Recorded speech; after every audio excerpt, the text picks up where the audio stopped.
Coming up on Metrofile this week, Nollywood, that's Nigeria's movie industry, feels the impact of COVID-19. We speak to practitioners Kunle Afolayan, Stephanie Linus, and Richard Mufe Damijo.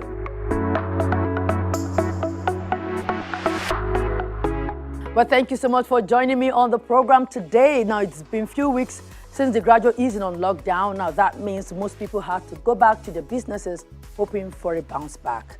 It, however, seems like not much has changed for movie industry practitioners. Now, we'll find out more from them as Metrofile goes to Nollywood. Well, kindly watch out for flash images while we do that. Once again, welcome to the program. I'm Ogechi.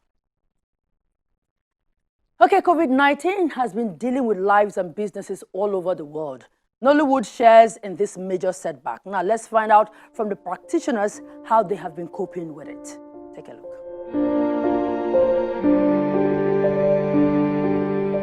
The ease on lockdown has not really had much positive impact on some sectors struggling to bounce back from the devastating effect of COVID-19. It's definitely another long walk to economic freedom, which the pandemic has brought on virtually all the economies of the world, and Nigeria is not an exception. Happy independence! My educated opinion tells me independence has arrived 10 years too early.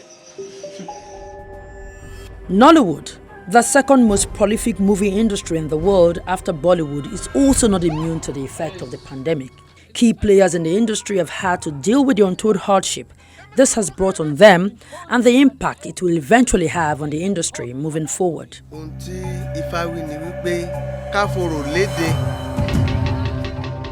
Award-winning filmmaker Kunle Afolayan had just wrapped up his latest project, Citation, when the pandemic struck. As luck would have it, or as God would have it, we managed to complete the shoot before the lockdown started. We filmed from early January till sometime in February. And we've even started post-production before the whole pandemic thing, started. So we got lucky. Now, did you actually think that this was going to be this big, in all honesty?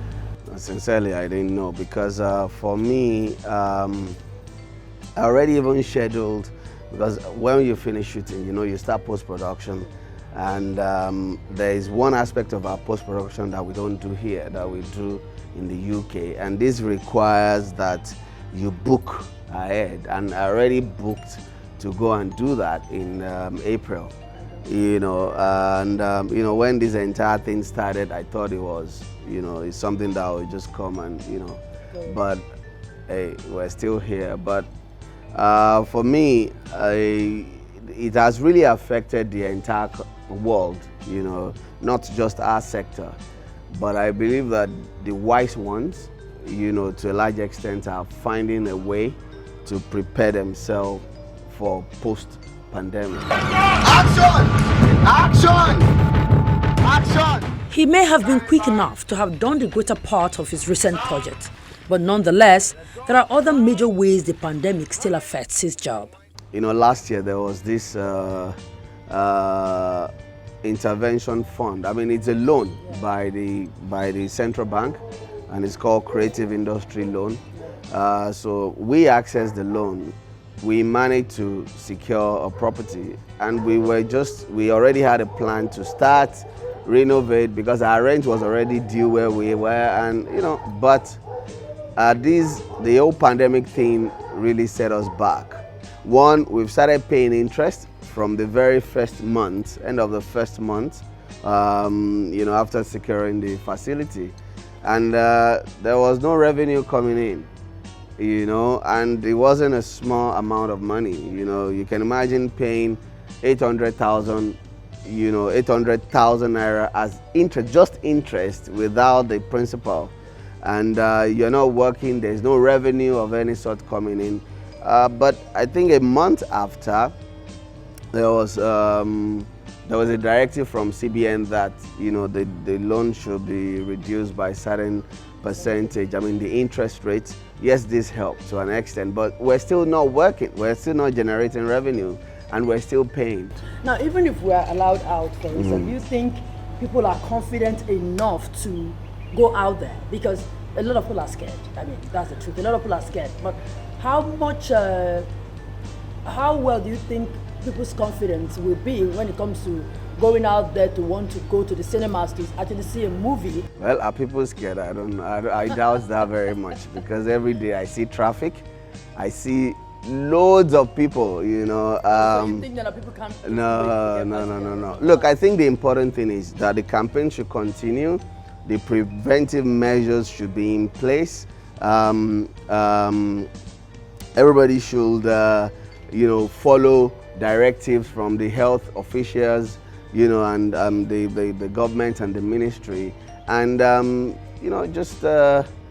we need to continue to live. Also, a lot of, if you keep people at home for too long, an idle mind is devil's mind, and this can actually turn to a lot of things. But already, I think people are out there. So the campaign should actually be channeled towards people taking precautions and doing the right thing, and all of that. Precautions indeed. But when it comes to filming, how much precautions can be enforced on set? Once you step into that compound, we check your temperature. We have a sink where you wash your hands, and you must wear mask.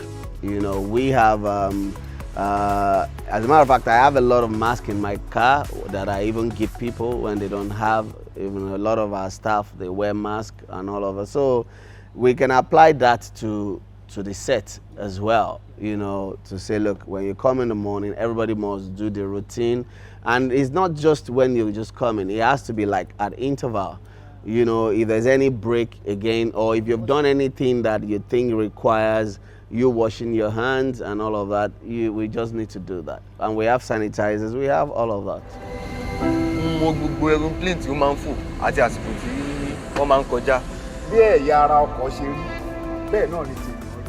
Kunle Afolayan has award-winning movies like Irakpada, Figuring, October 1, CEO, and many more to his credit. And on the future of the industry, he seemed a bit optimistic. I think for now, we just have to manage. As long as you are alive, you always bounce back, even if you have a bit of setback. So I think everybody should just really follow, their mind and their heart, and make sure that if their mind does not align or agree with any proposal, then they should not bother going for it.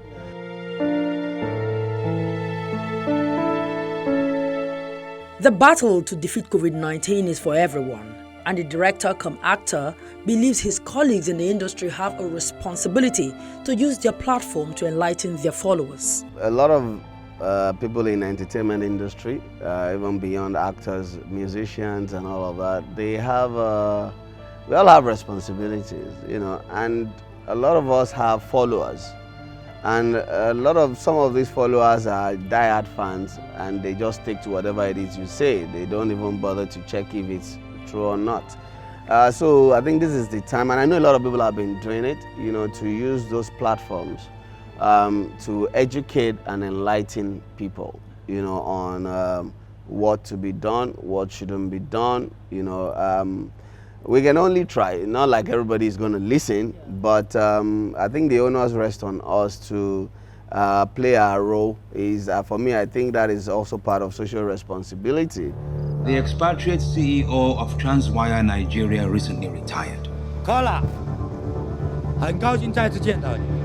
As a multinational firm, Global HQ decided to appoint his replacement from within Africa. And you were in the mix. Along with 4 others. I've learned to be calmer, I've learned to also just allow the universe and God and nature take its course. There's no rat race, if I try to do something and it's not forthcoming, I let it go. But of course not without trying. But if once I see that, okay, this thing is not for me, I just let it go. And I've also learned that God is in complete, total control of everything. You know, so, and of course we've always heard that, oh, man proposes, God disposes. You know, this is something, saying that we've always heard, you know. Yeah, so now it's actually happening. And I'll just advise everybody out there to, you know, I mean, do the necessary. This is a time for us to reflect and say, look, okay, with all the, I want to be this and I want to be that, and all the plans, all the New Year resolution, all the AGMs and all the retreats that they've had, what has it turned to? So we should allow nature and God to be the driver. While he commends the creative ways a lot of people have utilized their online platforms to get busy during this pandemic, he still believes online platforms does not provide all the solutions. Well, believe me, as soon as this thing is lifted, people will be back to reality. And of course, people have learned new things. A lot of people will realize that, look, you don't have to actually be out when you don't need to be out. If you can achieve so much staying at home, why not? But this does not apply to a lot of things. Look at all those guys at the airport who pushes trolley, those who help you with your bags. Look at all the waiters, and you can't do waitress and all of that online. There are a lot of jobs that requires that you are handy, all right, and you know, all of this must be, I mean, all of this needs to be carried out, you know, on the field. For another Nollywood practitioner, Stephanie Linus, actress, director, and humanitarian, this sudden break induced by the pandemic has given her more time to reflect about life and how best to approach it moving forward. For me, it was really a time for deep reflection in terms of what really matters in life and where we're going as a people. What is the role that you as an individual that you need to, play in your society? How do you want to live your life? How do you want to live this earth? And just, it was a time of deep reflection, and also just watching the time and see how you're going to adjust with the time. It was quite challenging, but there's also a lot of good things that came out of it. So say how the good and the bad, because you know it gives you, I think sometimes people feel frustrated when you feel like a sense of your freedom was taken away from me. So on a normal day, if they say, okay, stay at home. So it wasn't at home where I thought I was going to read all the books I wanted to read, but sometimes, like, you know, you're like, okay, what's happening? Did someone in here, another person died, or the numbers increased? So you're sort of like in constant, like, you know, sort of like agitated. But at the same time, I try not to be fearful, but to be hopeful and also to be informed on what was going on. Taking each day as it comes and living life as the new normal dictates has been challenging for the mother of one who has to find ways to navigate these new realities. We as human beings, we always adjust to things. So I don't think, just praying that it goes away so that life can really return to normal, so that some of businesses and lifestyle that you have can also go back to normal. But it looks like a lot of things has changed, you know. So, but I've coped pretty well, like I said, in terms of just watching and thinking and reflecting on what am I supposed to do and how can we continue or make sure that things like this really don't happen anymore, and if it happens, so that people are more like prepared for it.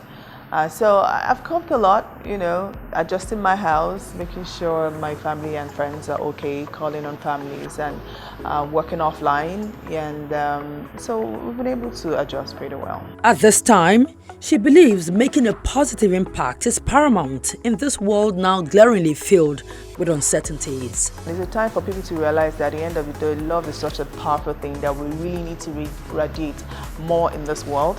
And you know, because at the end of the day, everyone is going to die. Whether you're white, you're black, whether you're rich or poor, whatever it is, you know. So at the end of the day, you just have to ask yourself some very deep questions as a human being.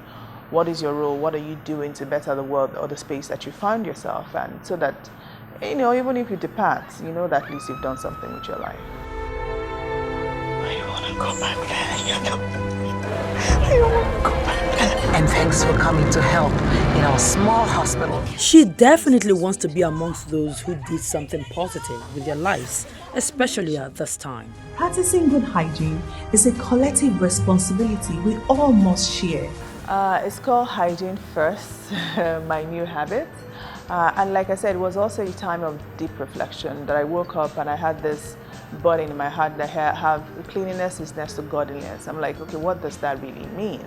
And I looked at the situation and I found out that, okay, Ebola came and we all went into this frenzy of trying to do these basic things, you know, wash your hands, keep your premises clean, just like the basic hygiene things that it will actually help save your lives. But after that, everybody goes back to square one, like, you know, goes back like nothing happened. And this happened. This is even more disheartening because it has never, I don't think in our generation we've seen something like this. So it just occurred to me that, you know what? There's just something really missing in our society, which is the conscious awakening of us being conscious about hygiene, our day-to-day hygiene. And that is a big reflection of us as a people. I've had a lot of personal experiences. I'm sure a lot of people have. When you see something not done right, and you're like, oh, you're supposed to do this, we're supposed to do that. And I mean, there's this other viral video that went around where this guy was selling fruit and was washing it in the gutter, the dirty water from the gutter. So it just struck me, I'm like, you know what? There's just something fundamentally wrong with us in our heads. Something is missing, ticking. There's a boat that needs to be fixed in this country. And people, and you know, sometimes you want to get angry, but you don't have to get angry because sometimes they don't even know. So I'm saying people are not conscious about this as a country. That's why our space is like this. That's why we don't have a maintenance culture. So, you know, we keep complaining, oh, we don't have a maintenance. It starts with these simple, basic things about being conscious about your environment, your personal hygiene, your environment, the things you do, being conscious about, oh, someone, I'm going to use this, so let me keep it because I know somebody else will use it. So being conscious about one another. I know we all complain and complain. So I just started reflecting that, you know, government can really not do everything. You as a person, you have a responsibility to what is in your space, what is in your own power to do. And then if people know what is better, they will even know what to demand from the government. So it's to be able to elevate people's mind to that level, and so that we also hold each other accountable. So if we're holding each other accountable, automatically you'll be able to hold your government accountable. I mean, we live in Ikoyi, you live in all these places, there's no green space, there's no park. And I go to places and they build houses, there's no single tree, and we have flooding, you know, in all those places. So they're just basic things that we sort of like overlook, and we don't really think that's why we have the society that we have. Clean her up before the whole house starts smelling. Our whole household is infected with disease when make it out. Her 2014 award-winning movie, Try, is themed around underage marriage amongst young women and the problem of VVF.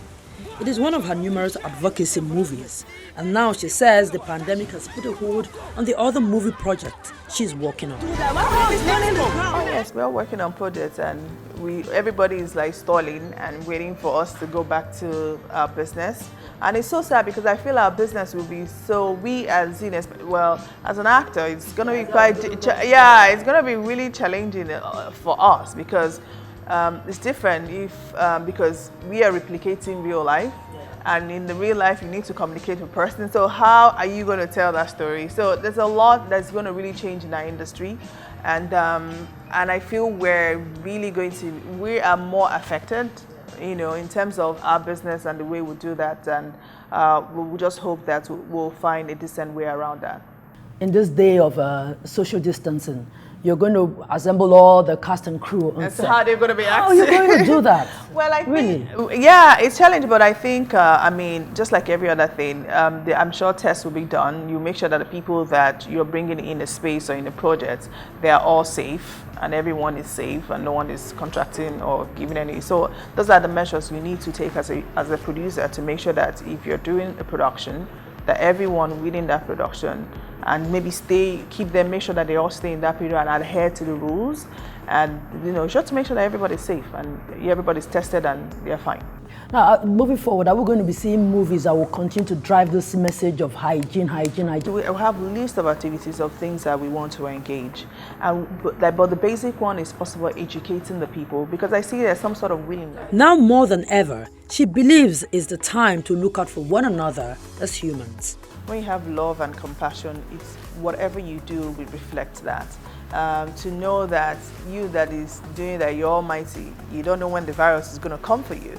So, and you that is hijacking the price of goods and services, are you going to get rich because some people are going to, just think through in you, because I go to a store and say, you guys have hijacked this price.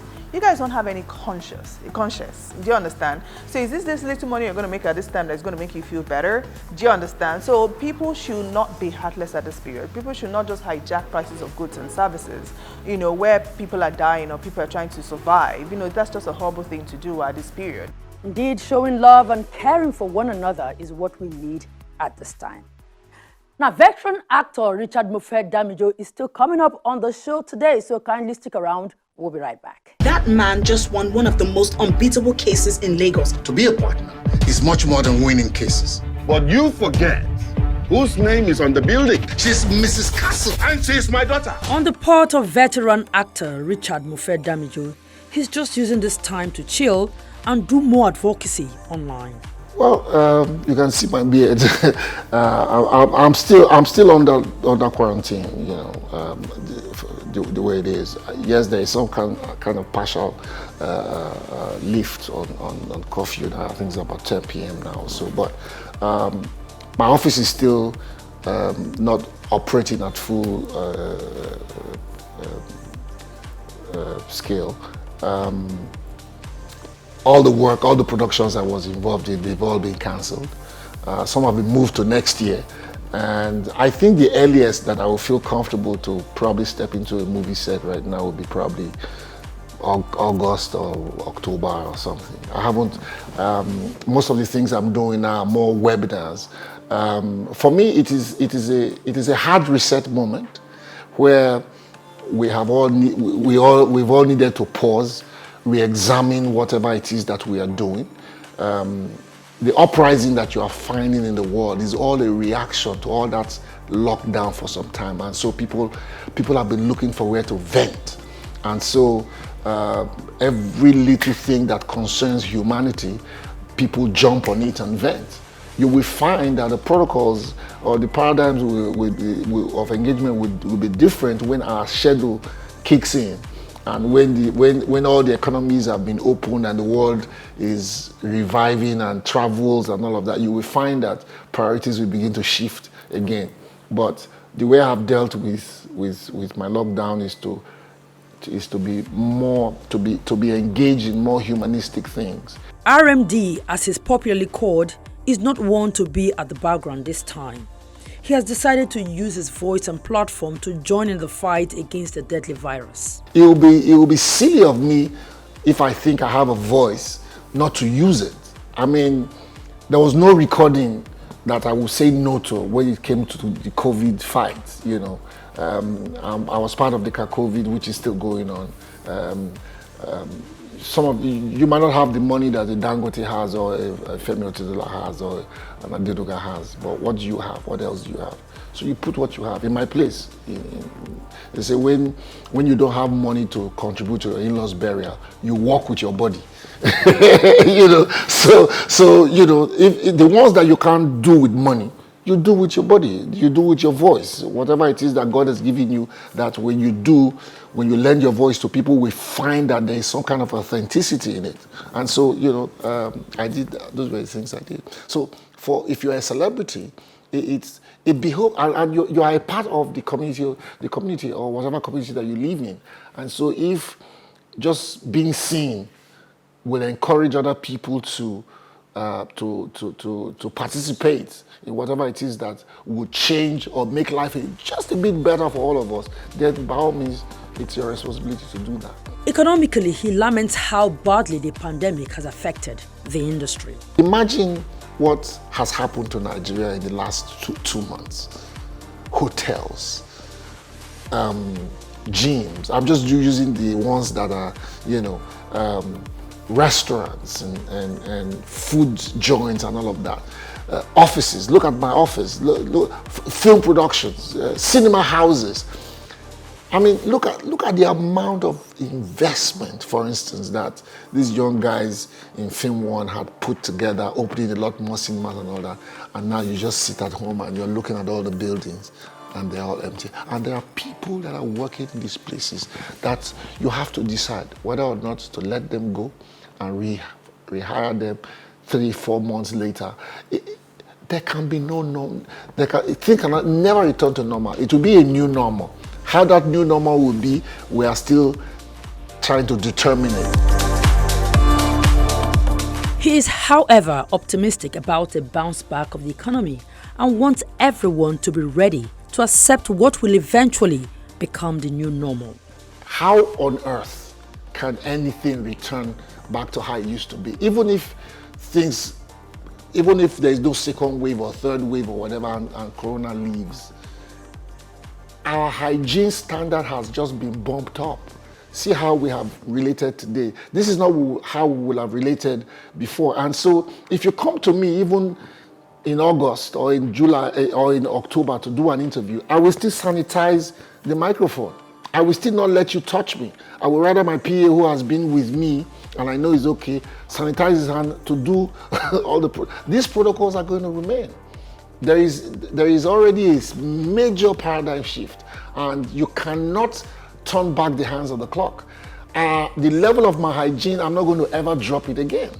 My PA will tell you, one of my staff here, she's like a germaphobe, and so she's the type that will wash a cup with salt and water and soap and hot and vinegar and all of that. So we used to laugh at her, but now she just looks at all of us like, oh, really?